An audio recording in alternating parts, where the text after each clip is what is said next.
17th question. Okay, ಈಗ ಒಂದು statement ಕೊಟ್ಟಿದ್ದಾನೆ. ಇದ್ರ ಮೀನಿಂಗ್ ಫಸ್ಟ್ ಕನ್ನಡದಲ್ಲಿ ಹೇಳ್ಬಿಡ್ತೀನಿ, ಆಮೇಲೆ ನೀವು ಇಂಗ್ಲೀಷ್ನಾಗೆ ಓದ್ಬಿಟ್ಟು ನಾವು ಆ ಸ್ಟೇಟ್ಮೆಂಟ್ನ ಈಕ್ವೇಶನ್ ಆಗಿ ಬರ್ಕೊಳ್ಳೋದು. ಓಕೆನಾ? ಅವ್ನೇನು ಕೊಟ್ಟಿದೆ ಅಂದರೆ ಒಂದು ಸ್ಕೂಲ್ ಇದೆ ಅಂತ. ಓಕೆ, ಆ ಸ್ಕೂಲಲ್ಲಿ ಅವರು ಟ್ರೀಸ್ನ ಪ್ಲಾಂಟ್ ಮಾಡ್ಬೇಕಂತ ಅಂದ್ಕೊಂಡಿದ್ದಾರೆ. ಓಕೆ, ಅದು ಯಾವ ಥರ ಅಂತಂದರೆ, ಅವನು ಏನಾದರೂ ಫಸ್ಟ್ ಸ್ಟ್ಯಾಂಡರ್ಡಲ್ಲಿ ಇದ್ರೆ, ಓಕೆ, ಫಸ್ಟ್ ಸ್ಟ್ಯಾಂಡರ್ಡ್ ಸೆಕ್ಷನ್ ಇದ್ದರೆ ಆ ಫಸ್ಟ್ ಸ್ಟ್ಯಾಂಡರ್ಡ್ ಅವರೆಲ್ಲ ಸೇರಿ ಒಂದು ಪ್ಲಾಂಟ್ನ ಟ್ರೀ ಮಾಡ್ತಾರೆ. ಓಕೆ, ಅವ್ರು ಏನಾದರೂ ಸೆಕೆಂಡ್ ಸ್ಟ್ಯಾಂಡರ್ಡ್ ಇದ್ದರೆ ಈ ಸೆಕೆಂಡ್ ಸ್ಟ್ಯಾಂಡರ್ಡ್ ಕ್ಲಾಸ್ ಎಲ್ಲ ಸೇರಿ 2 ಟ್ರೀಸ್ನ ಪ್ಲಾಂಟ್ ಮಾಡ್ತಾರೆ. ಅದೇ ಅವ್ರು ಥರ್ಡ್ ಸ್ಟ್ಯಾಂಡರ್ಡಲ್ಲಿ ಇದ್ದರೆ ಇಡೀ ಕ್ಲಾಸ್ ಸೇರಿ 3 ಟ್ರೀಸ್ನ ಪ್ಲಾಂಟ್ ಮಾಡ್ತಾರೆ. ಓಕೆ, ಈ ಥರ ಅವರು ಟೋಟಲ್ ಟ್ರೀಸ್ನ ಪ್ಲಾಂಟ್ ಮಾಡ್ಬೇಕು ಅನ್ಕೊಂಡಿದ್ದಾರೆ. ಅವ್ರದ್ದು ಟೋಟಲ್ ನಂಬರ್ ಆಫ್ ಕ್ಲಾಸಸ್ ಬಂದು ಟಿಲ್ 12th ಸ್ಟ್ಯಾಂಡರ್ಡ್ ಅವರಿಗೆ ಅವ್ರ ಸ್ಕೂಲ್ ಇದೆ. ಓಕೆ, ಫಸ್ಟ್ ಸ್ಟ್ಯಾಂಡರ್ಡ್ ಇಂದ ಹಿಡಿದು 12th ಸ್ಟ್ಯಾಂಡರ್ಡ್ ಅವರಿಗೆ ಅವ್ರದ್ದು ಕ್ಲಾಸಸ್ ಇದಾವೆ. ಓಕೆ, ಅವ್ರು ನಮ್ಗೆ ಏನು ಕೇಳ್ತಾರೆ, ಎಷ್ಟು ಟ್ರೀಸ್ನ ಟೋಟಲ್ ಅವರು ಪ್ಲಾಂಟ್ ಮಾಡ್ತಾರೆ ಅಂತ ಕೇಳ್ತಾ ಇದ್ದಾರೆ. ಓಕೆನಾ? ಈಗ ನಾವು ಇಂಗ್ಲೀಷಾಗ ಓದೋಣ, ಅವಾಗ ಅರ್ಥ ಆಗುತ್ತೆ. In a school, students thought of planting trees in and around the school to reduce air pollution. ಇಲ್ಲಿಂದ ಇಲ್ಲಿಗೆ ಸ್ಟೇಟ್ಮೆಂಟ್ ಅಲ್ಲಿ ಏನು ನಮಗೆ ಇನ್ಪುಟ್ ಸಿಕ್ಕಿಲ್ಲ, ಸೊ ನಾವು ಜಸ್ಟ್ ಇದನ್ನ ಬಿಟ್ಬಿಡ್ತೀವಿ.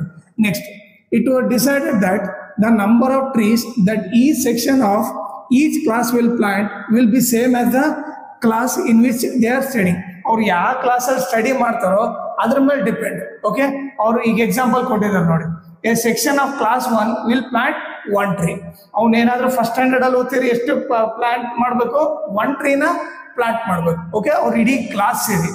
ಎ ಸೆಕ್ಷನ್ ಇಲ್ಲಿ ನೋಡಲಿ, A section of class 2 will plant 2 trees.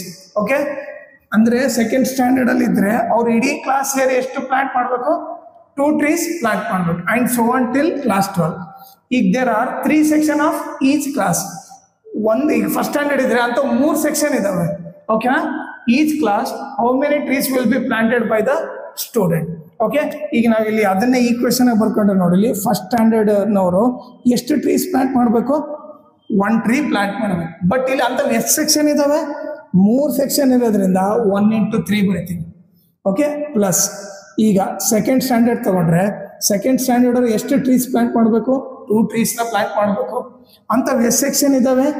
3 sections ಇದಾವೆ, ಅದಕ್ಕೆ × 3 ಪ್ಲಸ್ ಥರ್ಡ್ ಸ್ಟ್ಯಾಂಡರ್ಡ್ ಇದ್ರೆ ಅವ್ರು ಎಷ್ಟು ಟ್ರೀಸ್ ಪ್ಲಾಂಟ್ ಮಾಡಬೇಕು?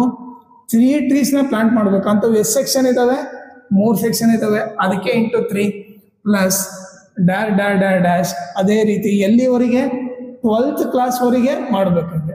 ಓಕೆ, 12th ಸ್ಟ್ಯಾಂಡರ್ಡ್ ವರೆಗೆ. 12th ಸ್ಟ್ಯಾಂಡರ್ಡ್ ಅಂದರೆ ಎಷ್ಟು ಟ್ರೀಸ್ ಪ್ಲಾಂಟ್ ಮಾಡ್ಬೇಕು? ಅವರು 12 ಟ್ರೀಸ್ ಪ್ಲಾಂಟ್ ಮಾಡ್ಬೇಕಂತ ಎಷ್ಟು ಸೆಕ್ಷನ್ ಇದಾವೆ? 3 ಸೆಕ್ಷನ್ ಇದಾವೆ. ಈಗ ನೀವು ನೋಡ್ರಿ, ಇದನ್ನೇ ಬರೆದ್ರೆ 3 + 6 + 3 × 3 = 9 ಡ್ಯಾಶ್ ಪ್ಲಸ್ 12 3 = ಎಷ್ಟು?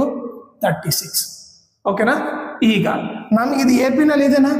ನೀವು ನೋಡಿದ್ರೆ ಎ ವ್ಯಾಲ್ಯೂ ಎಷ್ಟು? 3. ಡಿ ವ್ಯಾಲ್ಯೂ ಏನು? A2 - A1. 6 - 3 ಏನಾಯ್ತು? 3 ಆಯ್ತು. ಇದು ಬಂದು ಡಿ ವ್ಯಾಲ್ಯೂ ಆಯ್ತು. ಲಾಸ್ಟ್ ನಮ್ಗೆ ಎನ್ ಕೊಟ್ಟಿದ್ದಾನೆ. ಎನ್ ಎಷ್ಟು? 36. ಓಕೆ, ಆಮೇಲೆ ನಮಗೆ ಎನ್ ಕೂಡ ಗೊತ್ತು. ಟೋಟಲ್ ಎಷ್ಟು ಕ್ಲಾಸ್ ಇದಾವೆ? 12th ಸ್ಟ್ಯಾಂಡರ್ಡ್ ಅವರಿಗೆ ಅಂತಂದ್ರೆ ಎನ್ ವ್ಯಾಲ್ಯೂ ಎಷ್ಟಾಯ್ತು? 12 ಆಯ್ತು. ಯಾಕಂದ್ರೆ 1 to 12th ಸ್ಟ್ಯಾಂಡರ್ಡ್ ಅಂದ್ರೆ ಎನ್ ವ್ಯಾಲ್ಯೂ 12 ಆಯ್ತು. ಓಕೆ, ಈಗ ನಾನೇನು ಕಂಡಿಬೇಕು? Just S12 ಕಂಡಿಡಿಬೇಕು. ಓಕೆನಾ? S12 ಫೈಂಡ್ ಔಟ್ ಮಾಡಬೇಕು. ಈಗ ನಾನು ಫಾರ್ಮುಲಾ ಹಾಕಿದ್ರೆ ನನಗೆ ಎ ವ್ಯಾಲ್ಯೂ ಗೊತ್ತಿದೆ, ಎನ್ ವ್ಯಾಲ್ಯೂ ಗೊತ್ತಿರೋದ್ರಿಂದ ನಾನು ಸೆಕೆಂಡ್ ಫಾರ್ಮುಲಾ ಅಪ್ಲೈ ಮಾಡ್ತೀನಿ.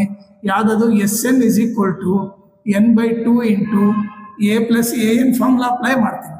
ಓಕೆ, ಎನ್ ಇದ್ದಲ್ಲಿ ಏನು? 12. ಎನ್ ಇದ್ದಲ್ಲಿ 12/2.